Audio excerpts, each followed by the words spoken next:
sahabat Nalanda, selamat datang di Nalanda Podcast, tempat kita berbagi inspirasi, pengetahuan, dan cerita-cerita penuh makna.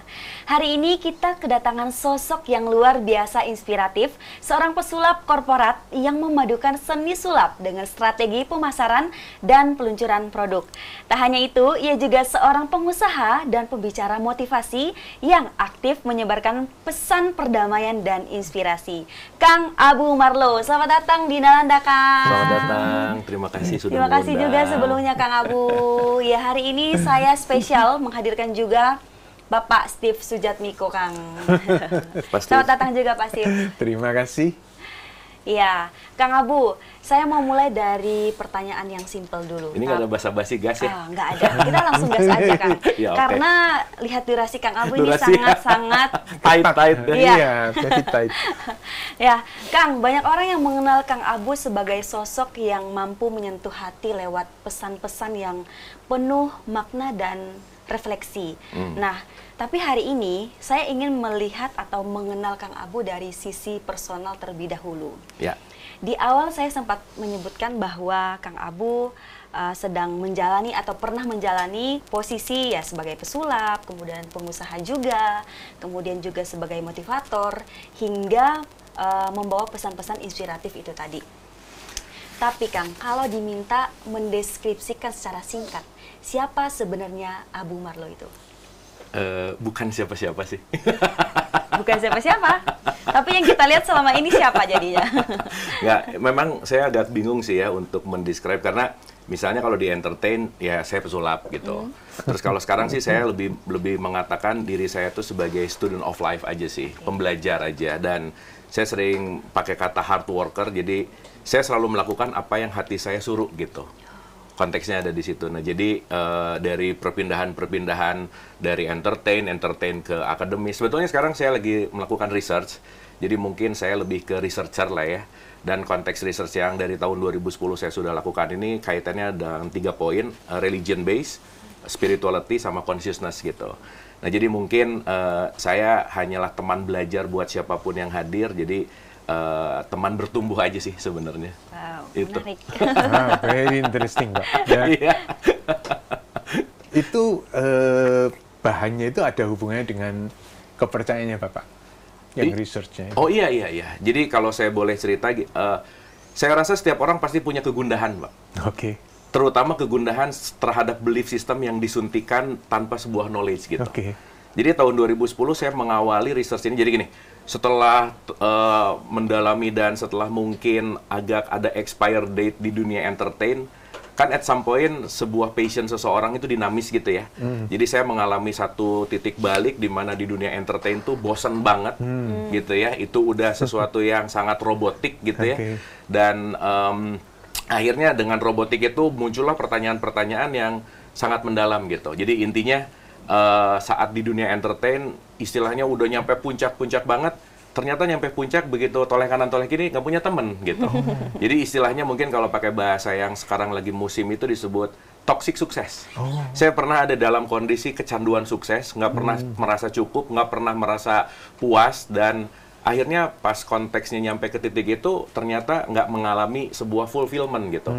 Jadi kalau saya pinjam bahasanya Jim Carrey itu dia bilang, saya tuh pengen semua orang jadi kaya banget dan terkenal banget, dan ternyata kamu nggak dapat apa-apa di situ gitu. Dan itu saya alami gitu. Sehingga saya menyadari bahwa pada saat itu saya mencari keluar, menggapai meraih, tapi saya nggak kenal siapa sih diri saya gitu.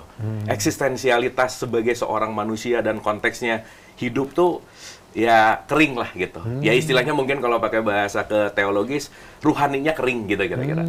Nah, akhirnya saya mengalami perjalanan dan mempertanyakan semua pertanyaan secara dogmatis gitu tentang keyakinan.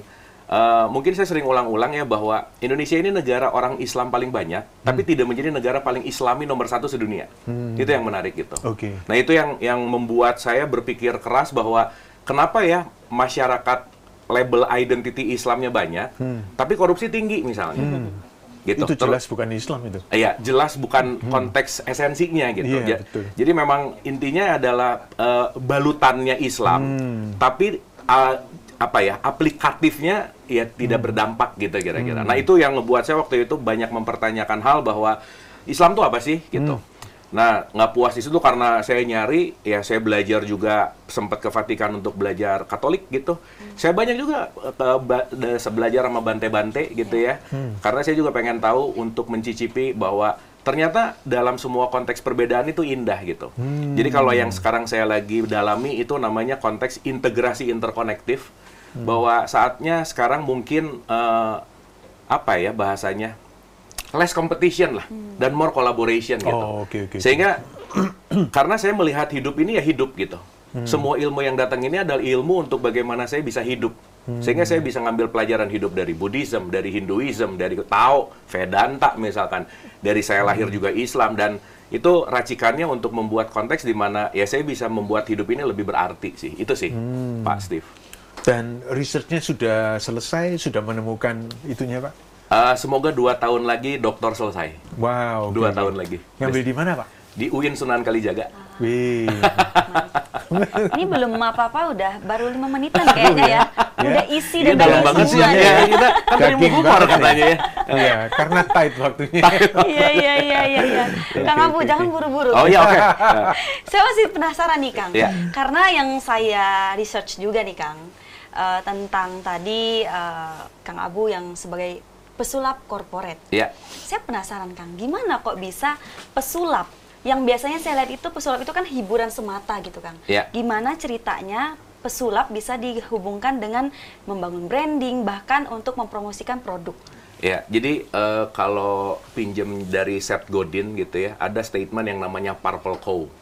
Kalau kita di jalan tol ngelihat sapi warnanya putih hitam semuanya, pertama kali mungkin terkejut. Tapi sapi berikutnya dengan warna yang sama biasa aja. Tapi begitu di ujung ada sapi warnanya ungu, pasti terkejut lagi. Sangat terkejut. Betul nggak? Artinya konteks diferensiasi perbedaan itu membentuk sebuah konteks kehidupan ini adalah berbeda gitu. Jadi saya sering bilang bahwa mending lebih beda daripada lebih baik. Karena konteksnya adalah perbedaan itu yang ngebuat kita jadi memiliki marketnya ada di situ. Karena sekarang kalau pengen lebih baik, ya kembali kepada bersaing lebih baik gitu. Dan sekarang yang dicari adalah yang lebih beda gitu. Nah, waktu itu saya menggeluti dunia sulap itu hampir 15 tahun. Dan S1 saya skripsi itu malah justru menemukan bahwa saya tuh transisi dari pemusik jadi pesulap gitu. Kenapa? Kalau pinjem pakai bahasa teori ekonomi itu ada blue ocean dan red ocean. Jadi kalau red ocean tuh udah berdarah-darah marketnya, udah banyak banget. Waktu itu pemain musik tuh udah banyak banget.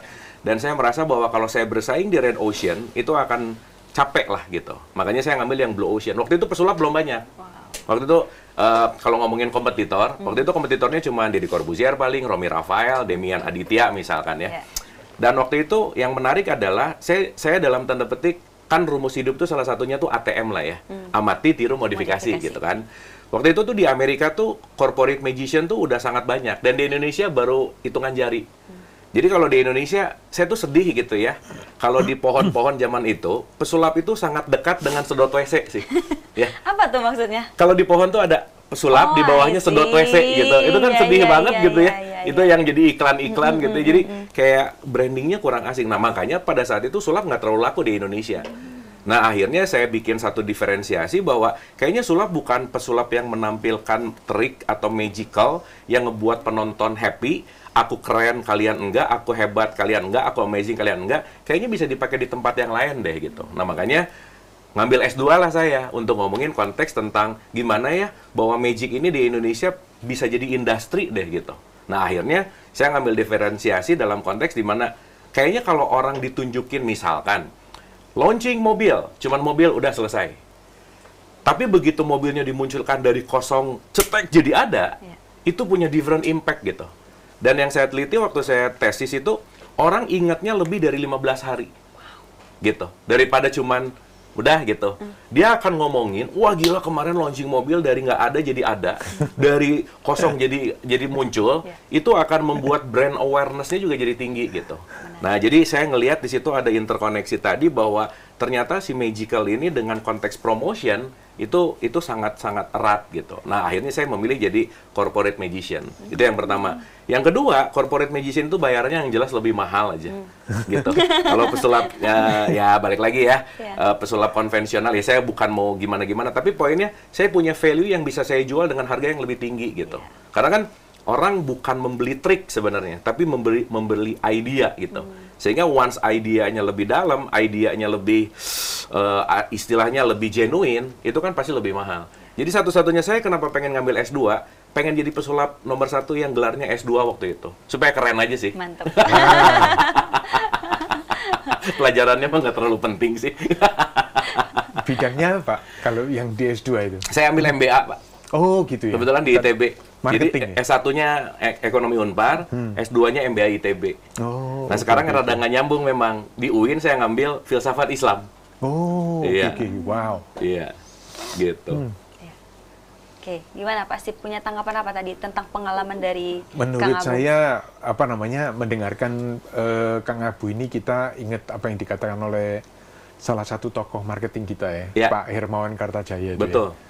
Dia bilang bahwa everybody has to be a marketer gitu. Betul. Jadi apapun bidang yang kita geluti ya, kita harus tahu barang itu apa, dan kita harus tahu bagaimana membuat itu different gitu ya daripada Betul. yang lain. Betul. Jadi ilmu marketing itu sebetulnya betul Pak. Kalau sampai kita ini cara kita memasarkan itu harus lewat pohon, itu kayaknya susah deh. Tapi Iya. kalau sampai kita berhasil marketkan diri kita sehingga orang lain membantu, ya, wah itu kita ada progres gitu. Betul, betul, betul.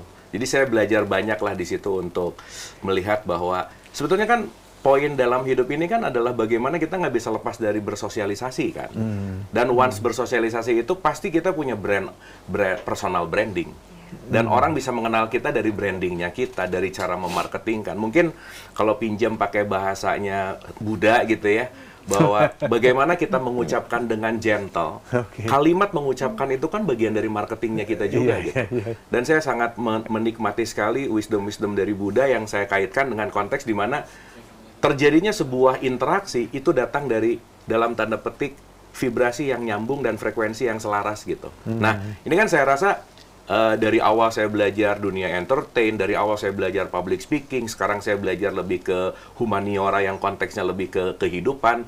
Ini jadi suatu perjalanan yang saya rasa sangat dinamis gitu. Nah makanya kalau tadi ditanya, Abu apa sih? Saya juga nggak tahu, Mbak. Ya kira-kira perjalanannya gitulah Iya. gitu.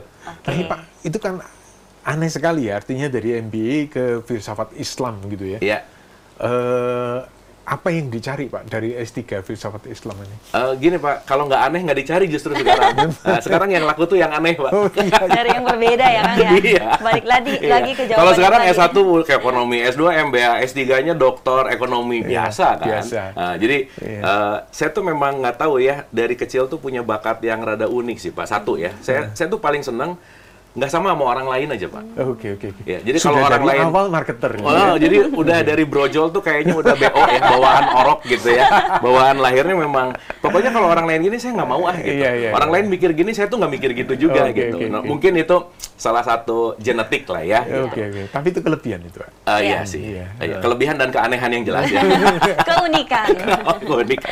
Nah, yang saya cari di dalam filsafat Islam tuh sebetulnya saya pengen membuat satu apa ya?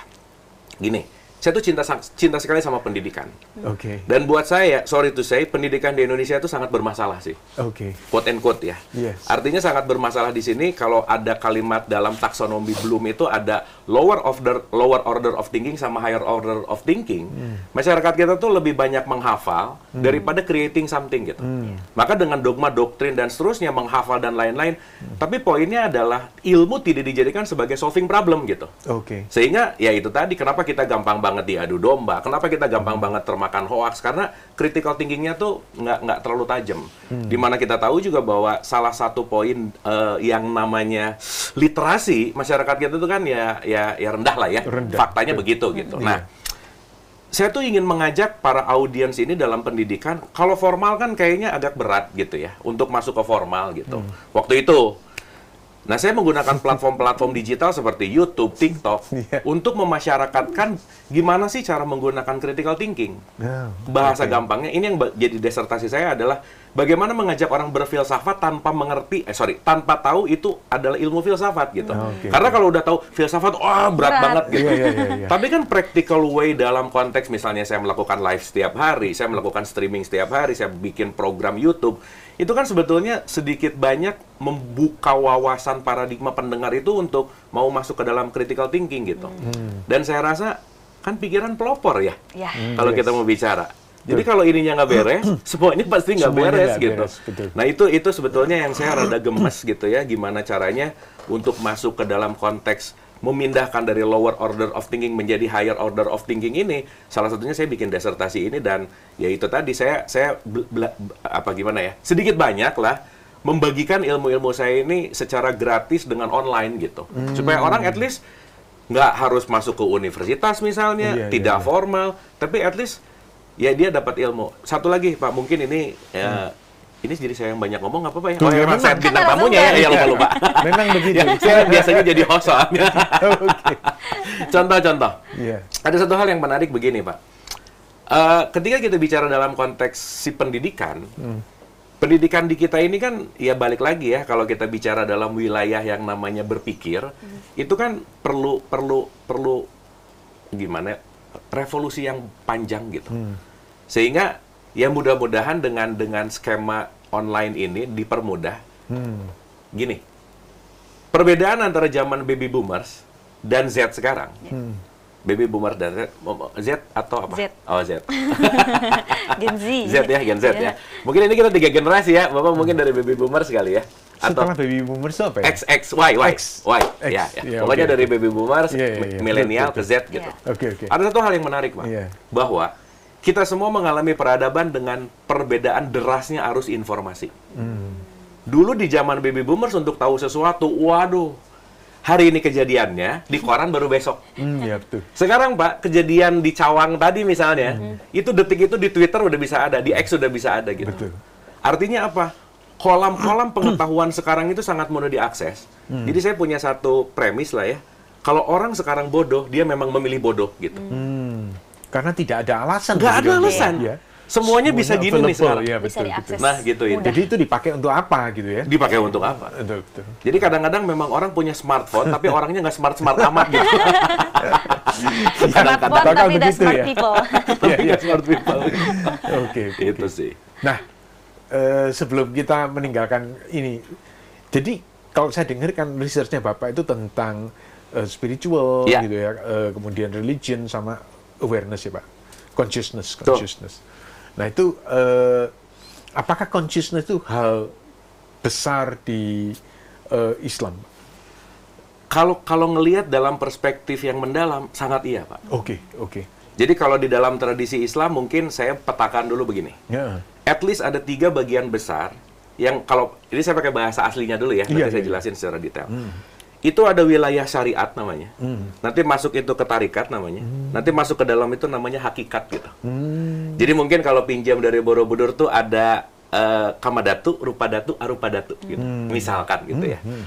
Nah, yang menarik adalah kalau saya analogikan bahwa syariat itu kulit. Oh, oke. Jadi kalau saya beli mangga ke pasar, saya kan bukan pengen mangganya dipajang, tapi pengen nyobain rasanya. Tetapi kalau saya pengen nyobain rasanya, nggak mungkin kulitnya nggak dikupas dulu. Berarti ada pengupasan kulit, ada motong-motong, akhirnya saya icip-icip. Nah, yang menarik adalah di masyarakat kita, itu yang sangat lebih terkenal itu kulitnya terus gitu. Tapi nggak pernah ngicip-ngicip. Contoh, sholat rajin bisa korupsi. Artinya sholatnya itu hanya dalam bentuk syariat, kulit, ritual, hanya dalam konteks yang namanya kebiasaan, tapi dia tidak masuk ke jantung konteks esensi yang namanya consciousness-nya gitu. Oke. Dan saya rasa kalau saya bicara dalam konteks di agama manapun, saya selalu menyadari dalam perspektif subjektif saya bahwa agama itu jembatan, bukan titik sampai. Dia hanyalah bridge untuk menuju kepada higher self lah. Atau mungkin kalau dalam teologis ada Tuhan, semesta, apapun itu namanya gitu. Itu sedikit lebih kayak kulit gitu ya Pak, ya, Kulit. agama itu ya. Iya, Oke. kulit. Jadi Nah, Pak perlu orang-orang yang hanya menjalankan agama, Iya. itu sebetulnya tidak begitu berniat masuk, tapi hanya untuk pameran aja. Betul. Gitu ya? Jadi pasti jangan heran ya kalau orang Islam di Indonesia sedikit-sedikit jangan amazed gitu. Subhanallah, alhamdulillah. Itu Oke. rata-rata latah, Pak. Oke. Nggak ngerti-ngerti amat juga isinya gitu. Itu apa yang saya teliti loh. Oke. Saya pernah neliti 1.100 orang tentang sholat mereka. Oke. Even mereka tuh nggak ngerti isinya apa, bacaannya apa. Dia hanya melakukan ritual yang at least menggugurkan kewajiban, selesai gitu. Dan sambil memamerkan gitu ya Pak? Ya, salah Iya. satunya lah, Oke, flexing oke. gitu. Oke. Nah, flexing. Kan kalau pinjam pakai bahasanya di Injil gitu ya, tangan kanan memberi, tangan kiri nggak boleh ketahuan. Jangan lihat, iya, betul, betul. Tapi sekarang nggak gitu, Pak. Tangan kanan memberi, tangan kiri emang nggak ketahuan. Tapi netizen pada tahu semua karena diposting gitu. Kebaca. Oke. Ya kira-kira korelasinya kurang lebih begitu gitu. Jadi kalau tadi kembali ke pertanyaan, apakah di Islam consciousness itu sangat dipentingkan? Super, Pak. Oh, wow. Kenapa? Karena basic dari rukun Islamnya aja nomor 1 adalah aku bersaksi. Oh, Baru sholat kan? Kalau kita mau bicara dalam teologis. Oke. Jadi kalau rukun Islam itu kan syahadat, sholat, puasa, zakat, haji kita kira-kira. Nomor 1-nya disuruh bersyahadat dulu loh. oke. Ketika bersyahadat ada kata-kata aku bersaksi, penyaksian itu adalah pure consciousness sebetulnya. Cuman karena rata-rata orang yang terlahir Islam dari keturunannya, ya udah ngerasa Islam gitu. Iya. Jadi banyak yang kegeeran sih Pak sebenarnya. Oke. Dan mungkin ketika nanya sama orang tuanya juga, jawabannya mungkin ya dikulit gitu Iya, ya. jawabannya tuh tipikal. Tipikal. Dogma, gitu. doktrin, pokoknya, katanya, kalau nggak dosa, kalau nggak neraka misalnya. Oke. Sehingga, Oke. ya kita tahu lah ya, dogma, doktrin agama tuh majority kan fearness. Ditakut-takutin dulu. Yes, Meskipun itu adalah entry level untuk masuk ke misalkan muscle memory seseorang gitu. That's good point, yes. Tapi kalau kita nggak menggunakan akal, akhirnya melakukan sesuatu yang nggak logis misalnya. Iya. Akhirnya nggak ada interkoneksi dan integrasi antara nalar, ritual, dan kehidupan. Akhirnya nggak nyambung sama realitas gitu. Oke. Itu sih. Sangat dikendalikan oleh ketakutannya, emosinya, kayak gitu ya, Betul. feelingnya. Betul. Oke. Betul. Dan kalau nggak ngerti goals-nya buat apa, itu kan akan agak sangat sulit untuk kita aplikasikan dalam keseharian. Gitu. Oke. Bahkan goalnya pun nunggu dikasih tahu gitu ya, Pak. Oh ya? iya. Iya. Bahkan nggak tahu goals-nya juga sih Pak kadang-kadang. Ya kayak sekarang umroh, haji orang berangkat. Iya. Ya dia muter-muter Ka'bah apa. Oke. That's good, nice. Yes. Tapi what's the point gitu? Untuk masuk surga. Untuk masuk surga gitu, Iya. misalkan gitu kan. Terus habis gitu dia ngerasa yang paling surga gitu, yang lain enggak gitu. Kan itu menarik ya. Jadi ada keangkuhan. Iya, Saya tuh iya. selalu bilang sama orang-orang yang gampang mengkafirkan orang, menerakakan orang, Iya. jangan lupa bahwa panitia surganya juga belum ada gitu, belum dibentuk gitu. Terus berani banget gitu mengkafirkan orang, menerakakan orang, ya gitu lah ya. Tapi pola berpikir seperti ini itu sangat minoritas. Oke. Karena majority-nya itu apa? Dogma, doktrin, pokoknya katanya critical thinking nggak dipakai gitu. Oke. Jadi kalau saya boleh analogikan, saat di kelas ada 10 orang, 9 orang gila dan 1 waras, yang waras tetap jadi orang gila, Pak. Iya, terpaksa ya. Iya, Ya, karena gitu. kalah jumlah. Iya. Pengaruh.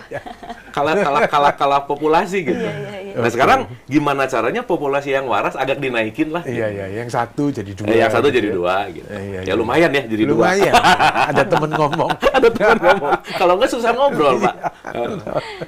Oke, Kang Abu dan Pak Steve, saya mau ke pertanyaan yang agak sedikit deep nih. Oke. Ini Oke. berhubungan dengan pengalaman ya. Jadi belum lama saya dapat cerita dari teman begitu tentang pengalaman Sambil minum dia. ya, Pak? Ya, silakan Pak.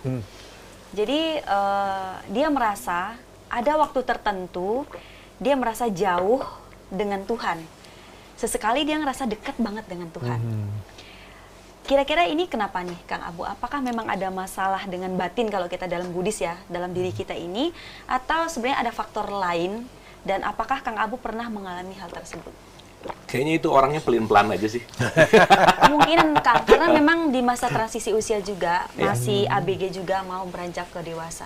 Ya, ya gini sih ya. Kalau kita ngomongin jauh dekatnya Tuhan itu kan kita nggak bisa ngomong dalam konteks ruang dan jarak.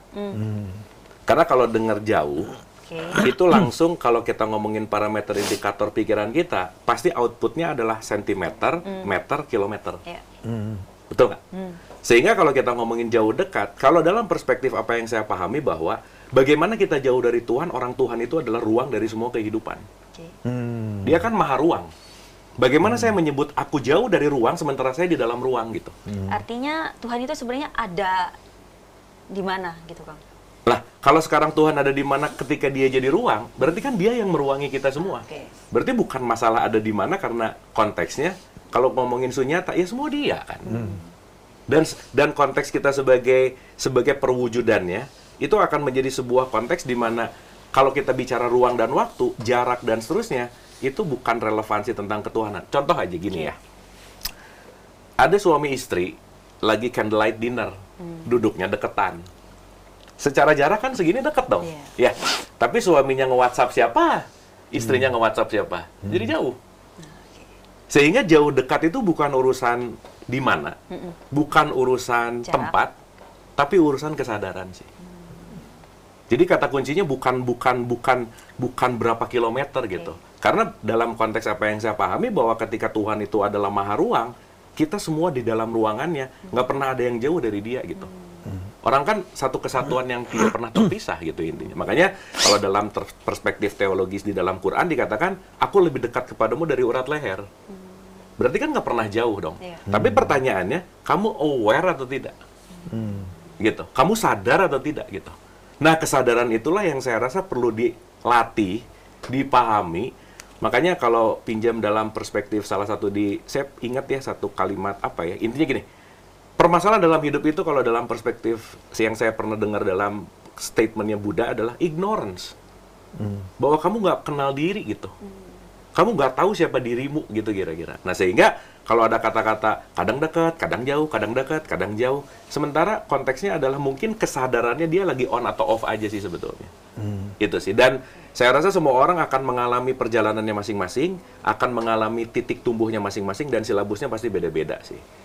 Gitu. Nah, jadi saya komain, gimana sih jalan untuk terus mendekat? Nggak bisa enggak, kenali diri. Karena diri ini adalah salah satu, kalau saya boleh kasih gambaran sederhana gitu ya, diri ini adalah mikroskop kita untuk terus kita teliti untuk mengenal Tuhan. Makanya di dalam tradisi Islam, di dalam tradisi tasawuf itu ada kata-kata dalam bahasa Arab nih gini, man arafah nafsah faqad arafah robbah. Kalau kamu mengenal dirimu, kamu mengenal Tuhanmu. So just knowing yourself. Jadi kalau ngerasa jauh sama Tuhan, satu aja, jangan terlalu rese sama orang lain gitu kira-kira. Berarti artinya selama ini ya mungkin ya dibilang ya, kita tuh terlalu sibuk nyariin di mana sih Tuhan itu. Betul. Padahal sebenarnya nggak perlu dicari gitu ya. Iya sih. Nggak disadarin aja diri sendiri gitu ya. Iya. Karena mungkin perspektif Tuhan tuh kayak sosok Iya, apa iya, gitu. iya. Kan sebetulnya ya kita bisa ngobrol panjang tentang ini sih. Tetapi poinnya adalah ya sesederhana kalau boleh saya gampangin secara simpel, Tuhan itu punya satu value. Dia punya satu qualities yang namanya kalau dalam tradisi Islam disebut Rahman Rahim, yang disebut welas asih. Jadi kata kuncinya saat kita berwelas asih, ya kita nggak mungkin jauh dari Tuhan. Karena kita lagi menggunakan sifatnya dalam keseharian gitu. Artinya, kalau lagi jauh dari welas asih, ya pasti lagi jauh dari Tuhan. Penuh benci, khawatir, dengki, dendam, julid, dan seterusnya gitu. Nah, dalam kualitas ini saya rasa kita pahami konteks Tuhan itu dalam bentuk yang namanya sifat gitu. Atau karakter gitu. Itu sih, Mbak. Mungkin yang disebutkan oleh teman kita itu adalah Tuhan yang personal ya, Tuhan yang sosok. Betul. Ya, jadi kalau saya berdekat, saya merasa ada sosoknya, baru saya dekat. Betul. Sementara Tuhan yang mungkin sesungguhnya itu adalah tidak dibatasi gitu oleh sebuah sosok. Betul. Ya, Betul. Tuhan yang sesungguhnya adalah suatu nilai gitu ya, suatu sikap, suatu sifat, suatu yang beyond our understanding yang sangat kecil ini. Betul. Ya. Betul sekali, Pak. Karena kita nggak bisa lepas dari simbol dan fungsi. Kadang ketika kita menyimbolkan tapi nggak tahu fungsinya, ya nggak apa-apa juga sih. Orang mungkin akan di sini dulu gitu. Yes. Menganggap bahwa Tuhan itu ini, itu padahal kan behind atau dibalik atau dilampauinya gitu. Iya. Gitu intinya. Betul, Sehingga betul, kadang-kadang orang justru malah menyembah simbolnya. Iya, exactly. Betul. Gitu. Jadi sibuk dengan simbolnya gitu. Padahal Betul. saya rasa dia akan menampil dengan ribuan simbol yang kita nggak bisa menjudge gitu. Iya. Dengan ada simbol A, simbol B. Nah, kadang-kadang kita sibuk dan berantem dengan simbol, tapi lupa esensinya gitu. Orang sibuk mana aqua, mana amidis, mana le minerale, padahal tiga-tiganya itu mineral water gitu. Itu sih poinnya. Di Buddhism ya Pak, salah satu sutta yang sangat terkenal itu Milinda Panha. Milinda Panha itu raja dari Cyprus ya, Milinda. Itu bertanya kepada salah satu biku, Nagasena gitu ya. Dia bertanya tentang siapa aku, siapa apa segala macam. Dan Nagasena kemudian menunjukkan sebuah kereta gitu ya. Nah, dia bilang, raja yang terhormat, yang mana kereta ini? Gitu ya. Satu-satu dilihatin dan ternyata nggak ada gitu ya. Jadi tempat duduknya bukan kereta, keretanya bukan kereta gitu ya. Rodanya kan punya anu sendiri gitu kan. Kemudian ketika roda itu dibongkar juga nggak ada rodanya, ada yuknya, ada jari-jarinya segala macam. Nah itu jadi dalam Buddhism itu disebut nama dan rupa ya Pak ya. Tuh. Nama dan rupa. Jadi Betul. kalau kita tidak betul-betul memikirkan dan kita terpaku pada namanya saja, itu yang dibicarakan. Padahal nama itu kalau dilihatin nggak ada, nggak eksis Pak, kayak gitu. Wah. Jadi very interesting. Makasih Pak. Kalau saya kaitkan sama tasawuf, nama dan rupa dalam tasawuf itu disebut wujud dan mawujud Pak. Wah, oke. Jadi kalau di tasawuf itu ada wujud, mawujud, mahiyat. Jadi ada nama, ada qualities, ada rupa. Orang bisa tahu nama tapi belum tentu tahu rupa. Yang menarik lagi Pak, orang tahu rupa tapi belum tentu melebur dengannya. Nah itu nanti lebih dalam lagi. Wah, gitu. betul. Gitu. Ya. Nah, kan kalau dialog enak ya Pak ya?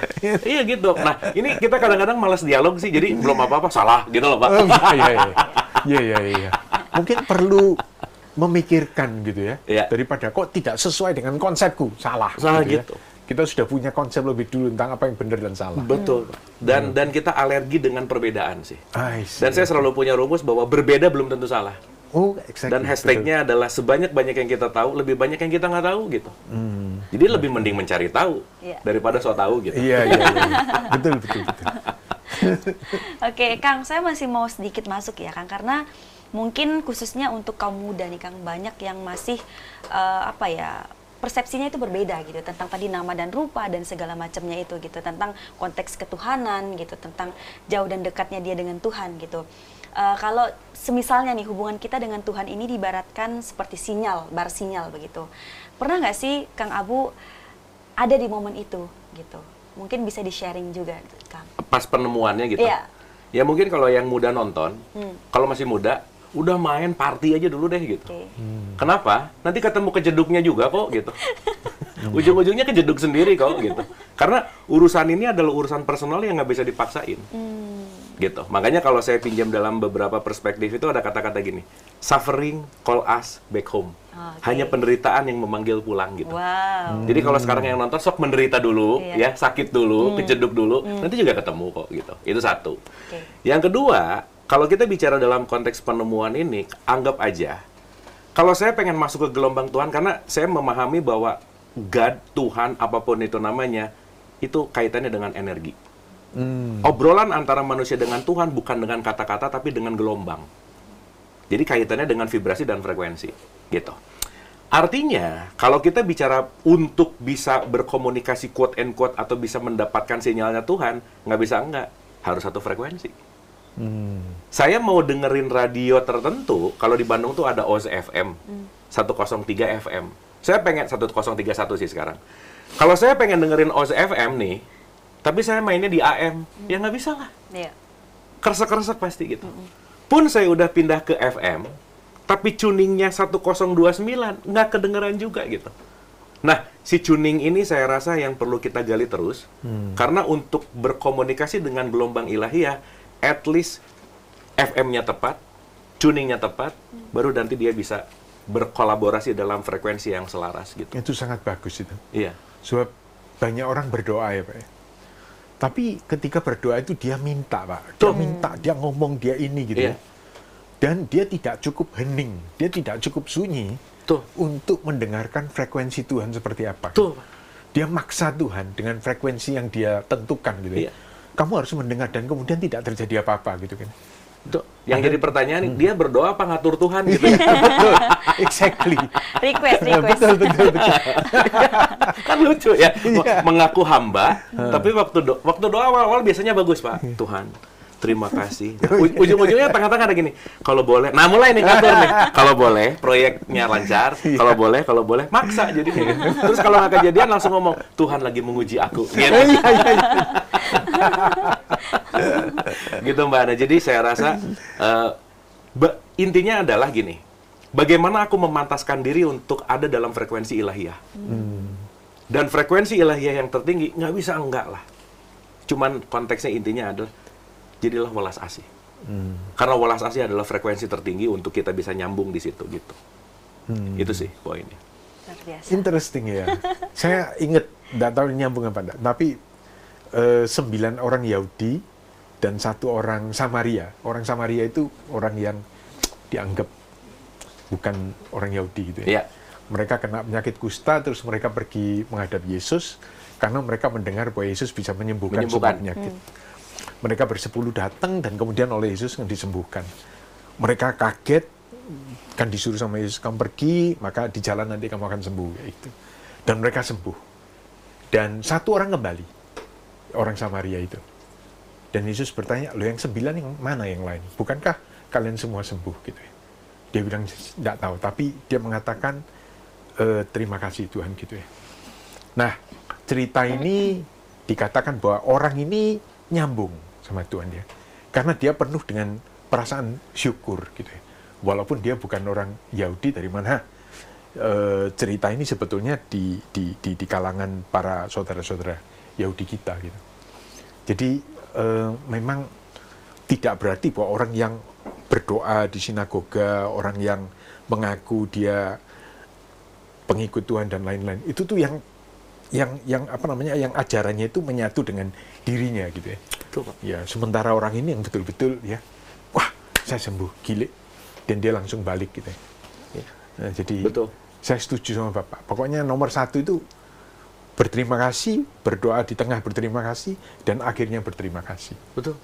Karena kalau pinjam dari bahasa Rumi bahwa Tuhan itu tidak ada di masjid, di gereja, di kuil, nggak ada. Tapi dia bersemayam di hati orang yang penuh dengan cinta gitu. Oke. Itu poin. Oke. Saat kamu mencari Tuhan di kuil dimanapun ininya tidak penuh cinta, nggak akan ketemu juga gitu. Di Mas Nafi ya Pak ya? Mungkin. Betul. Oke. Jadi kalau Mas Nafi bilang, ya Rumi bilang kan selalu bilang bahwa hati mukmin atau konteks hati yang penuh welas asih dan cinta kasih itu adalah wadahnya Tuhan. Kalau pakai bahasanya Nabi Muhammad itu, kolbun mukmin baitullah. Kolb itu adalah hati mukmin. Mukmin itu kan orang yang konteksnya beriman, itu kan outputnya nanti ke perilaku welas asih juga. Itulah adalah rumah Tuhan yang sejati gitu. Oke. Gitu sih poinnya. Jadi kalau Bapak apa namanya, ngasih nasihat ke kita nih ya, buku Islam apa yang paling Bapak anjurkan untuk teman-teman Buddhis yang nggak tahu apa-apa tentang Islam itu apa kira-kira? Ya, tapi saya nggak berani ngasih nasihat sih, Pak. Baik, kalau gitu. Karena gini, Pak. Iya. Saya selalu bilang kalau di opening saya ngajar atau Iya, lagi iya. diskusi gitu ya, saya selalu openingnya gini. Saya tidak akan memberikan nasihat, saya tidak akan memberikan ceramah. Oke. Kenapa? Tidak terbukti ada orang berubah karena sering dikasih nasihat dan ceramah. Nggak ada yang berubah Oke, juga oke, gitu oke. konteksnya. Oke. Karena kadang-kadang ya itu menjadi jebakan gitu. Iya, Tapi iya, iya. poinnya adalah kalau mau masuk ke dalam level Islam yang mendalam, Oke. itu bisa kitab-kitab Ibnu Arabi misalnya, Oke. Rumi misalnya. Oke. Saya sih sangat rekomen, kalau kita ngomongin rekomendasi adalah pelajari tasawufnya Islam. Karena tasawuf Islam itu lebih kepada konteks ruhnya, Oh. esensinya. Oke. Dia nggak berbicara hanya dalam konteks halal haram, tapi esensialnya gitu. Oke. Karena saat sibuk dengan kulit, dia akan lupa masuk ke inti esensi. Iya. Makanya saya menanggapi Wah, gini, thank Pak. you. Ketika Yesus bisa menyembuhkan penyakit kusta, saya punya pemahaman yang sedikit agak konteksnya perumpamaan. Sebenarnya bukan kulit secara Penyakit fisikal beneran kulit, gitu ya. tapi Yesus membersihkan penyakit kulit yang dia cuma melihat segala sesuatu dari luarnya gitu. Tapi masuklah ke dalamnya, ke isinya gitu. Iya. Jadi kan orang yang penyakitan kulit itu kan suka sering infeksi. Iya. Artinya salah dikit marah, Oke. beda dikit berantem. Iya, Itu kan iya. ribut dari kulitnya aja tuh Yes, biasanya. yes. Nah, menyembuhkan penyakit kulit itu adalah kamu jangan melihat kulitnya lah gitu kan. Oke. Tapi Iya. begitu ngelihat jantung dari semua ajaran, saya rasa puncak dari semua ajaran tuh cuman satu, cuman cinta kasih, udah nggak ada lagi sih, Pak. Karena itulah maka yang ngerti sampai cinta kasih jauh lebih sedikit daripada yang ngerti kulit ya Pak ya. Pasti, yang main di kulit lebih banyak. Iya, Makanya skincare banyak sekarang ya. Luarnya cantik, mulus. Tapi dalamnya tidak tulus. Luar mulus, dalam nggak tulus Iya. gitu ya, bisa jadi. Ya, Kang Abu, di hidup ini kan bisa dibilang suatu perjalanan panjang ya, Kang ya. Kalau diibaratkan sebuah perjalanan ini, Kang, pasti kan kita menemukan tikungan, tanjakan, kerikil, dan lain segala macam gitu. Tapi dalam hidup Kang Abu sendiri nih, perjalanan seperti apa yang bisa membentuk Kang Abu seperti sekarang? Dengan mindsetnya tadi dan segala macam yang saya rasa sangat menarik untuk saya ketahui. Oke. Ini karena diundang di area Budi, saya pinjam bahasa Buddha ya. Silakan. Buddha bilang gini, life is always impermanent. Gak ada yang permanen dalam hidup. Artinya, mau lagi dibelokkan, terima. Lagi ditanjakan, terima. Lagi di bawah, terima. Lagi di atas, terima. Karena buat saya, Mbak Ratna punya masalah nggak? Punya. Banyak apa dikit? Banyak. Oke. Saya kasih rumus rahasia ya. Ya. Masalah tuh nggak banyak, Mbak. Oke. Cuman satu. Hmm. Apa yang aku inginkan, nggak kejadian. Selesai. Oke. Penderitaan. That's it. Gitu kan. Jadi roots of suffering itu kan attachment lah, kalau kata Buddha. Nah, jadi kalau tadi bicara dalam konteks apapun, setiap orang nggak mungkin nggak punya lika-liku hidup tuh nggak mungkin. Karena hidup memang didesain untuk berlika-liku gitu. Makanya saya sering sebut bahwa hidup ini sekolah. The school of life. Setiap jam adalah jam pelajaran, setiap tempat adalah tempat belajar. Dan siapapun yang datang ke kita pasti mau mengajarkan sesuatu gitu. Yeah. Sehingga, apa yang terus saya pelajari sampai saat ini adalah menerima kenyataan yang ada. Untuk tidak menolak dengan ekspektasi yang berlebihan. That's it. Saat di atas diterima, saat di bawah diterima. No complain, menerima apa adanya. Yes. Jadi kalau saya pinjam tadi kemana-mana kita ke tanah Jawa lah ya. Ada filsuf Jawa namanya Ki Ageng Suryo Mentaram. Ya. Dia bilang bahwa hidup itu selalu mulur mungkret katanya. Mulur mungkret. Kadang mulur, kadang mungkret. Jadi mau sekaya apapun, sekere apapun, nih ya atas bawah. Semua orang pasti sebentar senang, sebentar susah, sebentar senang, sebentar sedih. Fix. Tapi yang paling berasa di hidup, yang lebih susahnya. Yang paling berasa. Tapi ya beda antara sedih di Lamborghini sama sedih di Transjakarta gitu, beda ya. Iya, lebih baik sedih tapi di Lamborghini. Tapi Iya. di sini gitu. Tetap ada AC-AC-nya. Tapi poinnya adalah saat di atas diterima, saat di bawah diterima. Jadi kenapa Suryo Mentaram itu bilang bahwa biasa aja. Saya pernah satu podcast ya sama satu Bante, ada Dira Punyo namanya. Itu bikin saya beneran dalam banget gitu. Setiap bintang tamu yang saya undang, begitu saya tanya gini, apa kabar? Luar biasa. Apa kabar? Baik. Ini satu Bante ini ngomong begitu saya tanya apa kabar, Bante apa kabar? Biasa aja. Kenapa Bante? Ya mending biasa aja sih gitu. Nggak oke-oke banget, nggak banget. Karena biasa itu adalah sesuatu yang paling mahal dalam hidup. Wah, itu dalam banget gitu.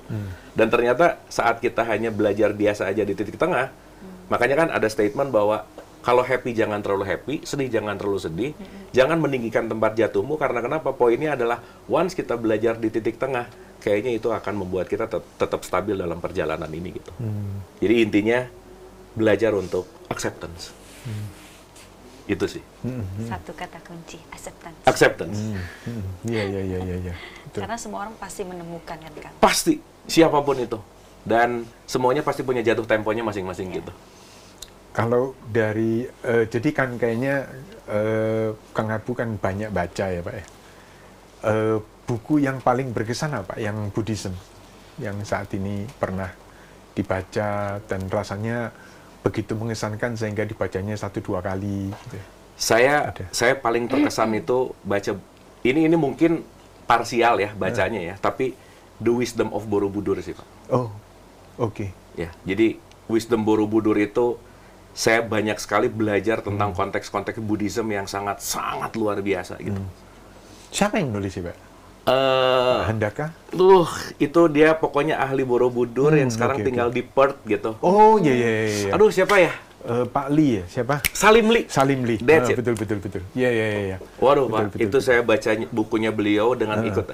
Saya tuh kebetulan pas kemarin Waisak, itu lagi ada di Borobudur. Oke. Dan kebetulan di hari Waisak itu, saya lagi seminar sama Pak Salim Lee untuk membongkar tentang Borobudur. Oke. Gitu. Dan saya banyak banget dapat wisdom yang sangat luar biasa dari konteks Borobudur itu, terutama 3 poin sih Pak. Ini yang saya dapetin ya dari whole story dari cerita itu. Jadi kalau tadi kenapa saya bicara Borobudur itu ada Kamadatu, Rupadatu, Arupadatu, ternyata poin penting dari 3 ini, level paling bawah itu kalau dalam bahasa wisdom Jawanya disebut ngunduh wohing pakarti. Bahwa kita hanya akan mendapatkan apa yang kita lakukan. Karma lah bahasanya. Itu kan keren banget. Keren banget. Bahwa konteksnya bahwa kita hanya bertanggung jawab terhadap apa yang kita lakukan. Berarti not blaming anyone. Termasuk Tuhan gitu. Sekarang tuh orang banyak banget ujian dari Tuhan. Siapa kamu yang milih kok gitu. Ya kan? Betul, dan kadang-kadang dulu yang milih dia, sekarang yang nyesel dia juga gitu. Itu kan lucu gitu loh Pak. Jadi si ngunduh wohing Pak KRT ini buat saya dalam banget. Yang kedua, migunani tumraping lian namanya. Hidup hanya untuk bermanfaat untuk siapapun itu. Oke. Jadi konteksnya kalau dalam bahasa Islam disebut rahmatan lil alamin gitu. Untuk merahmati udah. Gitu. Dan yang paling asik buat saya adalah memayu hayuning bawono. Kita datang untuk mempercantik bumi yang sudah indah. Ya jangan ngerusak dong. Iya. Quote and quote gitu ya. Betul. Dan saya rasa itu wisdom Borobudur yang saya rasa Buddhis banget. Gitu ya, dan konteksnya itu buat saya awakening lah. Dan ya sepengetahuan saya kan Buddhis bukan ngomongin religion ya. Buddhis itu adalah state awakening seseorang gitu. Dalam konteks awakening di sini kembali lagi ke consciousness gitu. Kang, saya mau tanya nih Kang. Saya kan ya anak muda lah ya, Gen Z nih. Sama saya juga. Ya. Jadi ada saatnya kita itu mencari jati diri kita gitu. Kadang-kadang kita melihat sesuatu itu idealis dan realita. Jadi kadang kita juga bingung nih Kang. Tapi dari pengalaman Kang Abu sendiri, baik itu dari perjalanan hidup maupun dari perjalanan spiritual, apa pesan Kang Abu untuk Gen Z atau anak muda yang lagi mencari jati diri? Oke, kalau tadi ngomongin idealis, kalau hidup mencari ideal nggak akan pernah ketemu ideal itu sendiri. Gitu. Jangan pernah perfeksionis tapi realistis sih. Konteksnya ada di situ. Karena hidup tidak akan sesuai dengan apa yang kita inginkan. Tapi realitas akan memberikan sesuatu yang perlu kita terima gitu. Jadi artinya, idealis oke, tapi luas. Dalam kata kunci bahwa jadilah adaptif. Karena sesuatu yang tidak adaptif bakal patah sih. Sesuatu yang tidak lentur itu mudah kan gitu. Nah, jadi artinya saya selalu bilang bahwa sama teman-teman gitu ya, start with yourself. Carilah passionmu. Carilah apa yang beneran kamu suka lakukan, kamu nyaman lakukan. Dan saat kamu bisa menemukan itu, kamu menemukan keunikan, kalau tadi Mbak Ratna bilang keunikan gitu. Dan jangan pernah lelah untuk belajar untuk mengenal diri, karena tidak pernah cukup waktu dalam hidup ini untuk mengenal diri sih. Tapi stop menjadi perfeksionis sih. Karena nggak ada yang perfect sih. Semuanya dinamis gitu intinya. Nah yang berikutnya adalah, yaitu tadi, sadari bahwa dalam hidup yang hanya terjadi adalah realitas atau kenyataan. Keyakinannya gimana pun, keinginannya gimana pun, semuanya akan bersimpuh di hadapan kenyataan sih. Nah, belajar menerima kenyataan. Itu sih. Terus apa namanya? Saya fokusnya itu di leadership, Pak. Ya. Leadership. Ya. Terus jadi kalau Kang Abu, message-nya apa Pak untuk para leaders gitu ya? Ya. Sehingga ya mereka tidak terlalu dikulit, supaya mereka tidak terlalu korupsi ya. Supaya mereka dengan posisinya mereka mikirkan dengan ketiga nasihat Borobudur itu gitu ya. Apa yang leaders yang ideal Pak seharusnya? Ya, kita bagi dua dulu Pak. Ada bos, ada leader. Kalau bos pasti finger dead gitu. Okay. Tapi kalau leader, let's go. Dia akan memberikan contoh by action. Gitu intinya. Karena kata kunci yang akan membuat perubahan itu bukan kata-kata. Tapi vibrasi perilaku gitu. Jadi nggak mungkin sebuah corporate anak buahnya punya good positive vibes kalau leadernya nggak punya good positive vibes itu nggak mungkin. Karena kalau dalam hukum vibrasi frekuensi energi gitu, bahwa figur otoritas di suatu tempat dia punya pengaruh besar dalam frekuensi di tempat itu. Jadi once leadernya nggak punya good vibes, jangan harap bawahnya punya good vibes gitu. Oke. Very good Pak. Jadi para pemimpin yang dituduh korupsi itu ya, jangan berharap bahwa Anda korupsi tapi rakyatnya jangan niru gitu ya. Nggak bisa. Saya aja yang nggak bisa. Nggak usah jauh-jauh kemana-mana. Ibu yang ngomong sama anaknya, kamu jangan marah-marah dong. Ngomong jangan marah-marah sambil marah-marah. Jangan harap anaknya nggak akan ikut marah-marah gitu. Berarti kan semuanya semuanya adalah action by example gitu. Perilaku kita adalah yang mencontohkan. Makanya kalau pinjam dalam perspektif macam-macam gitu ya, bahwa setiap hari kita melatih orang lain untuk melakukan itu ke kita loh. Ketika kita cemberut, kita lagi ngelatih orang-orang sekitar kita untuk cemberut ke kita. Iya. Jadi jangan harap senyum kalau kitanya banyak cemberut gitu. Nggak mungkin gitu loh, Pak. Iya. Senyum nggak? Senyum nggak? Dilarang cemberut. Kita dari sini senyum terus ya Kang Abu ya.